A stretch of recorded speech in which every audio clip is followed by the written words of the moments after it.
देख रहे हैं न्यूज 7 हिंदी, राष्ट्र प्रथम। नमस्कार, मैं हूं प्रशस्ति तिवारी। आप देख रहे हैं न्यूज 7 हिंदी। वक्त है 5 बजे की 5 बड़ी खबरों का। उत्तर प्रदेश सरकार में मंत्री ओम प्रकाश राजभर ने राम मंदिर में दान से जुड़ी कथित चोरी के मामले पर कहा कि सरकार अपना काम कर रही है और जांच प्रक्रिया जारी। उन्होंने कहा कि मंदिर ट्रस्ट के अधीन मामला आने के बाद एसआईटी जांच हुई, जिसमें प्रथम दृष्टया 8 लोगों को आरोपी पाया गया।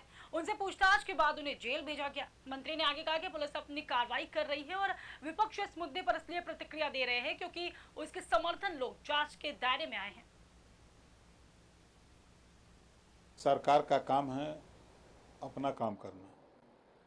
मंदिर ट्रस्ट के अधीन है। ट्रस्ट ने कहा एसआईटी जांच हो गई। जांच में प्रथम दृष्टया 8 लोग दोषी पाए गए, उनको गिरफ्तारी हो गई, जेल भेज दिया गया। पूछताछ के लिए कोर्ट में पुलिस ने अपना दाखिल किया है कि हमको रिमांड पे दिया जाए, इनसे और पूछताछ करेंगे। पुलिस अपना काम कर रही है। विपक्ष परेशान इस नाते है कि विपक्ष के चाहने वाले लोग फंस रहे हैं उसमें ज़्यादा, इस नाते वो सब बहुत परेशान है। सरकार अगली खबर की बात करें, जो दिल्ली के मुख्यमंत्री अरविंद केजरीवाल ने राम मंदिर से जुड़े कथित जमीन लेन देन और चढ़ावा मामले पर गंभीर आरोप लगाए। उन्होंने दावा किया है कि कुछ जमीन सौदों में कीमतों को कई गुना बढ़ाकर मंदिर ट्रस्ट को बेचा गया। केजरीवाल के अनुसार 2 करोड़ की जमीन को 18 करोड़, 3 करोड़ की जमीन को 24 करोड़, 9 करोड़ की जमीन को 55 करोड़ और 14 करोड़ की जमीन को 95 करोड़ रुपए में खरीदे जाने जैसे उदाहरण सामने आते। उन्होंने ये भी आरोप लगाया कि मंदिर निर्माण में कमीशन मांगने, सीसीटीवी में अनियमितताओं के मामलों की बात सामने आई। केजरीवाल ने कहा यह पूरा मामला गंभीर जांच का विषय है और जनता को सच्चाई जानने का अधिकार है।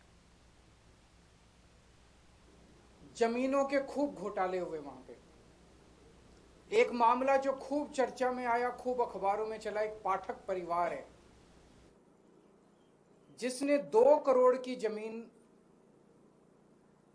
इनकी पार्टी के एक व्यक्ति को बेची और 10 मिनट में उस व्यक्ति ने वही जमीन 18 करोड़ रुपए की मंदिर ट्रस्ट को बेच दी। 10 मिनट के अंदर 2 करोड़ की जमीन भी 18 करोड़ की हो गई। मैं पूछना चाहता हूं प्रधानमंत्री जी, आपको इसको पता है? आपको इसका पता नहीं चला? पूरी दुनिया को पता था, सारे अखबारों में छपा था, आपको इसका पता नहीं चला? इसी तरह से एक 3 करोड़ की जमीन 24 करोड़ में ट्रस्ट को बेच दी गई। प्रधानमंत्री जी, आपको इसका पता नहीं चला? 9 करोड़ की जमीन 55 करोड़ में बेच दी गई, आपको पता नहीं चला? टोटल 14 करोड़ की जमीन 95 करोड़ में मंदिर ट्रस्ट ने खरीदी, आपको पता नहीं चला इसका?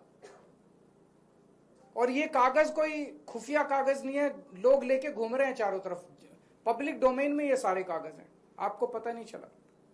मंदिर निर्माण में इंजीनियर्स का ये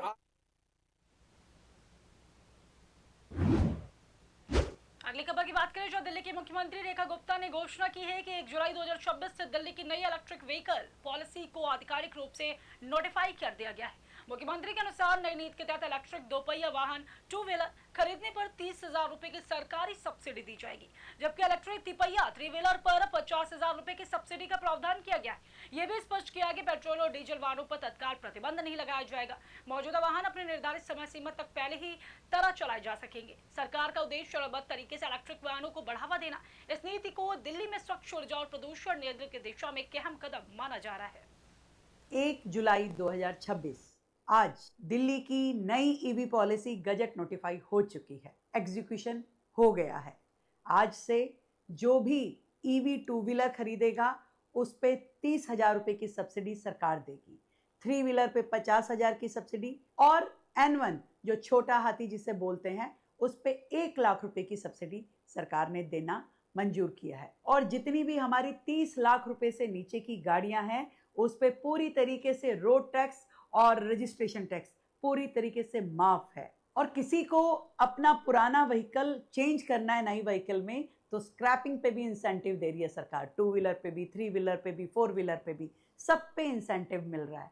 बहुत सारे लोग ये कह रहे हैं कि भाई पेट्रोल के व्हीकल बंद हो जाएंगे।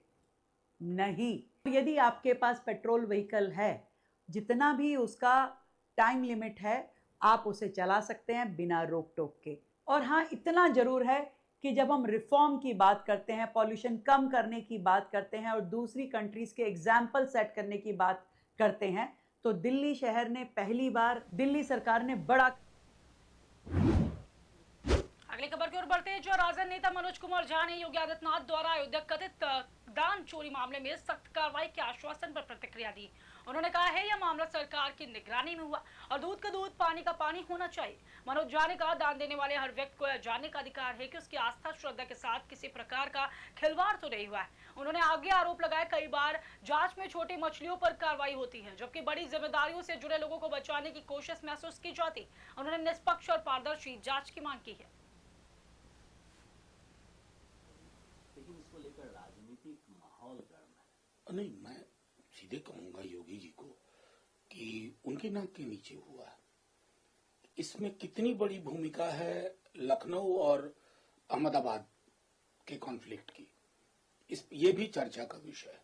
और मेरे लिए महत्वपूर्ण है कि दूध का दूध पानी का पानी, क्योंकि एक व्यक्ति जिसने अगर 50 पैसे भी दिए हैं गरीब आदमी, 2 रुपए भी दिए, उसको हक है यह जानने का कि उसकी श्रद्धा के साथ खिलवाड़ किसने किया।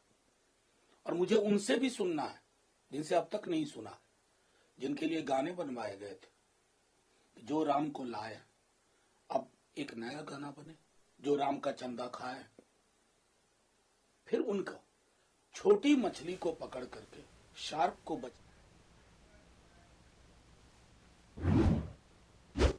आगे खबर की ओर बढ़ते हैं। जो बिहार विधानसभा में नेता प्रतिपक्ष व राजद नेता तेजस्वी यादव ने भरत भूषण तिवारी मामले से जुड़े विवाद और आईपीएस अधिकारी राजेश कुमार शर्मा के तबादले पर प्रतिक्रिया दी। उन्होंने कहा मामले में सही तरीके से सुनवाई कार्रवाई नहीं हो रही, यही सच्चाई है। तेजस्वी यादव ने आरोप लगाया है कि बिना मुख्यमंत्री की अनुमति के कोई बड़ा प्रशासनिक कदम संभव नहीं होता है।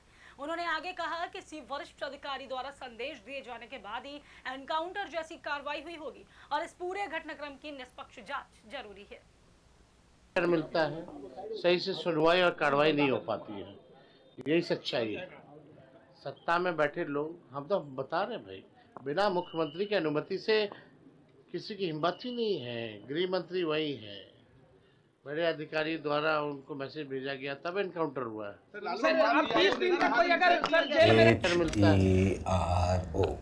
हीरो। पापा, ये हीरोज कौन होते हैं? हीरोज हर जगह होते हैं, फिल्मों में, फिल्मों के बाहर भी। और ये हीरोज दिखते कैसे हैं? हीरोज सबसे अलग होते हैं लेकिन अलग दिखते नहीं। हीरो स्टॉल होते हैं कि शॉर्ट होते हैं? वो खाना खाते हैं कि नहीं? स्कूल जाते हैं कि नहीं?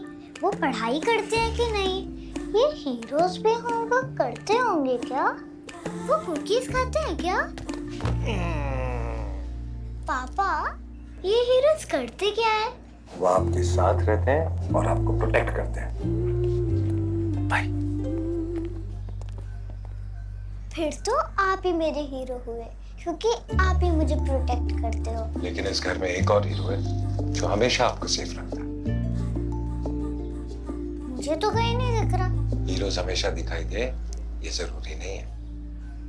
वो सिर्फ पर्दे के आगे ही नहीं, दीवारों के पीछे भी हो। गैलेंट एडवांस टीएमटी सरिया, इसकी ताकत बने घर की ढाल और इसकी फ्लेक्सिबिलिटी रखे घर को सॉलिड सालों साल। गैलेंट एडवांस 500D टीएमटी, निर्माण का रियल हीरो। सॉलिड भी, फ्लेक्सिबल भी। Gallant TMT.